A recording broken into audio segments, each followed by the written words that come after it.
नमस्कार, मी वैशाली. उन्हाळी वाळवण रेसिपीजमध्ये आज आपण बनवणार आहोत साबुदाणा बटाट्याचे पळी पापड ही रेसिपी. अजिबात न चिरणारे, तळल्यानंतर दुपटीने फुलणारे पापड बनवण्यासाठी पाण्यासह सगळ्या साहित्याचं अचूक प्रमाण मी सांगितलेलं आहे. शिवाय साबुदाणा न शिजवता फक्त गरम पाण्याचा वापर करून हे पापड कसे बनवायचे ते पाहूया. हे पापड बनवण्यासाठी घ्यायचं आहे एक बाउल भरून साबुदाणा वजनाने 125 ग्रॅम आणि अगोदरच निवडून आणि चाळून घेतलाय. भरपूर पाणी घालून 3 वेळा साबुदाणा स्वच्छ धुवून घ्यायचा. 3 वेळा स्वच्छ धुवून घेतलाय साबुदाणा आणि तुम्ही बघू शकता याच्यामध्ये पाणी अजिबात ठेवलेलं नाहीये. पाणी सगळं निथळून काढले.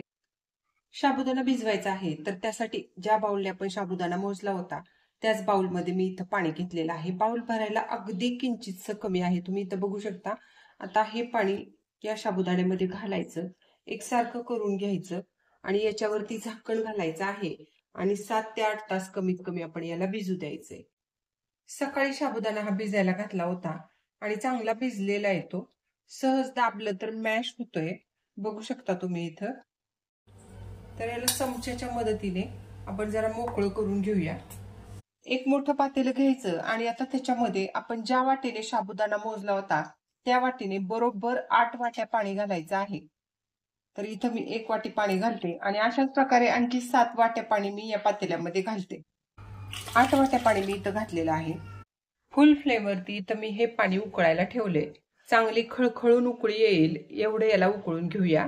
पाण्याला छान खळखळून उकळी आली की गॅस पहिल्यांदा बंद करायचा आणि या उकळून घेतलेल्या पाण्यामध्ये आपण सकाळी भिजवून घेतलेला साबुदाणा सगळा घालायचा आहे. लक्षात ठेवा, मी यावेळेस गॅस बंद केलेला आहे. आता या पातेल्यावर झाकण घालायचं आणि सकाळपर्यंत याला असंच ठेवून द्यायचं आहे. तर आपण सकाळी साबुदाणा भिजवला आणि संध्याकाळी उकळत्या पाण्यामध्ये घातलेला आहे. आता झाकण ठेवून सकाळपर्यंत याला असंच ठेवूया. रात्री आपण साबुदाण्यामध्ये गरम पाणी ओतून याला झाकून ठेवलं होतं आणि आता तुम्ही बघू शकता साबुदाण्याचे कण अगदी मस्त फुगलेले आहेत. शिवाय ते एकदम पारदर्शक दिसत आहेत. आता काय करायचं, साबुदाण्याच्या वर आपल्याला जे एक्स्ट्रा पाणी दिसतंय ते एका ताटात काढून घ्यायचं. एका ताटामध्ये मी साबुदाण्यातलं पाणी काढलंय. तर पाणी आपल्याला सगळंच काढायचंय असं नाहीये. तर आपण एवढं थोडंफार पाणी काढलं. तुम्ही बघू शकता इथं मी किती काढलंय ते. तेवढं काढलं तरी चालेल. आता काय करायचंय, तर मी इथं 2 बटाटे उकडून घेतलेत. वजनाने ते 250 ग्रॅम आहेत. आपण जो साबुदाणा घेतला होता तो 125 ग्रॅम होता आणि त्याच्या डबल आपण इथं बटाटे घेतलेले आहेत. तर बटाटा चांगला मऊसर उकडून घेतला. इथे एक किसणी घेतली आणि आपण उकडून घेतलेले बटाटे ना आपण या किसणीने या पाण्यात किसून घ्यायचे. पण लक्षात ठेवा, एक गाठ सुद्धा राहता कामा नये याची. पाण्यात किसून घेतलेला बटाटा पाण्यासोबत असा एकजीव करून घ्यायचा आणि पाण्यासोबत एकजीव करून घेतलेला बटाटा या साबुदाण्याच्या पातेल्यामध्ये घालायचा. पातेल्यात घातलेलं सगळं साहित्य आता या पळीच्या मदतीने एकदम व्यवस्थित मिक्स करून घ्यायचं. मिक्सरचं एक भांडं घ्यायचं आणि त्याच्यामध्ये आता आपण बनवून घेतलेलं मिश्रण घालायचं. आपण हे मिश्रण बारीक करून घेणार आहोत. अर्ध भांडं भरले एवढं मी मिश्रण या मिक्सरच्या भांड्यात घातले. आता चांगलं बारीक करून घेऊया. मिश्रण मी अशा प्रकारे बारीक करून घेतले. तुम्ही बघू शकता इथं. तर सगळं मिश्रण मी अशाच प्रकारे बारीक करून घेते. तर मिक्स केलेला साबुदाणा आणि बटाटा मी मिक्सरवरती अशा प्रकारे बारीक करून घेतलाय. बारीक करून घेतल्यानंतर सुद्धा याला पळीने अशा प्रकारे व्यवस्थित ढवळून घ्यायचं. 2-3 मिनिट असे ढवळून घ्या. ढवळून घेतल्यानंतर याच्यामध्ये चवीप्रमाणे मीठ घालायचं. तुम्हाला जर मिरची पावडर वगैरे घालायची असेल याच्यामध्ये तर तुम्ही घालू शकता. पण जेव्हा आपण साबुदाणा आणि बटाटा किसलेला मिक्स केला होता पातेल्यामध्ये त्या स्टेजला तुम्हाला जर मिरची पावडर घालायची असेल तर घालू शकता. मीठ घातल्यानंतर सुद्धा याला चांगलं मिनिटभर आपण काय करायचंय, अशा प्रकारे मिक्स करून घ्यायचंय. कारण हे पीठ जरा चिकट असतं त्यामुळे मीठ एकाच ठिकाणी गोळा होऊ नये याकरता 1 मिनिटभर याला अशा प्रकारे ढवळून घेऊया. मिश्रण तयार आहे आणि चटईवरती एक कागद अंथरलाय आणि आता तुम्हाला दाखवते त्याप्रमाणे याच्या पापड्या घालायच्या आहेत. बघू शकता तुम्ही इथं अगदी सोप्या पद्धतीने आपले हे साबुदाणा बटाट्याचे पळी पापड तयार होतात. तर एवढ्या आकाराच्याच पापड्या शक्यतो घाला आणि तळल्यानंतर त्या दुप्पट आकाराच्या होतातच.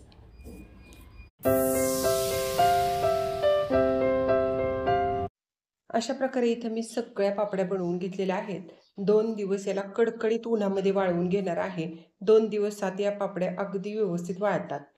2 दिवस या पापड्यांना मी कडकडीत उन्हामध्ये वाळवलेलं आहे आणि तुम्ही बघू शकता किती मस्त पारदर्शक पातळ आपल्या इथं पापड्या झालेल्या आहेत. महत्त्वाची गोष्ट म्हणजे या पापड्यांना सावलीत अजिबात वाळवू नका, कारण त्या तशा वाळवल्या तर लवकर खराब होतात. हे पीठ चिकट असतं आणि त्यामुळे त्याला वाळायला उशीर लागतो, त्यामुळे कडकडीत उन्हामध्येच वाळवा। तेल चांगलं गरम झालं की लो मीडियम गॅसवरती आपण ही पापडी तळून घ्यायची। तर सुरुवातीला मी मुद्दाम तुम्हाला एकच पापडी तळून दाखवते, कारण एक पापडी तळून दाखवल्यानंतरच ही पापडी नक्की कशी फुलते ते तुम्हाला व्यवस्थित कळेल। झाऱ्याने अशा प्रकारे दाबायचं म्हणजे पापडी वाकडी तिकडी होत नाही। तर तुम्ही इथं बघू शकता अगदी जाळीदार तोंडात विरघळणारी पापडी इथं तयार झाली। तुम्हाला मी मुद्दामच जवळून दाखवते, तुमच्या लक्षात येईल अगदी मस्त पापड्या झालेल्या आहेत, किती मस्त फुललेल्या आहेत, अगदी मस्त होतात आणि जाळीदार झालेल्या आहेत। तर अशा प्रकारच्या या साबुदाण्याच्या बटाट्याच्या पापड्या नक्की तुम्ही करून बघा, एकदम खुसखुशीत होतात। तर आजची ही साबुदाणा बटाट्याच्या पापडाची रेसिपी तुम्हाला कशी वाटली ते कमेंट करून सांगा। आणि रेसिपी जर आवडली असेल तर व्हिडिओला लाईक करा, शेअर करा आणि अशा छान छान रेसिपीज पाहण्यासाठी घरचा स्वयंपाक चॅनलला सबस्क्राईब करायला विसरू नका। धन्यवाद।